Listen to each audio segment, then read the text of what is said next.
সব শেষ। Money bag, একটা মানি ব্যাগের ভিতরে সমস্ত টাকা, ক্রেডিট কার্ড, একদম সব কিছু। এখন আমার কাছে বাংলাদেশি টাকা 600 টাকা আছে শুধু আমার ব্যাগে, আর আমার কাছে কিচ্ছু নাই।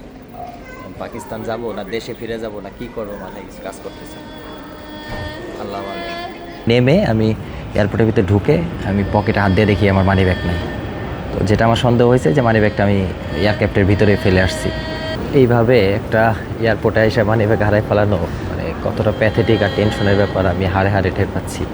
কমপ্লেন রেজ করার সাথে সাথে উনি ওয়্যারলেসে ওই এয়ারক্রাফটের সাথে যোগাযোগ করে আমার বোর্ডিং পাস দেখে যে কোন এয়ারে আমি আসছি।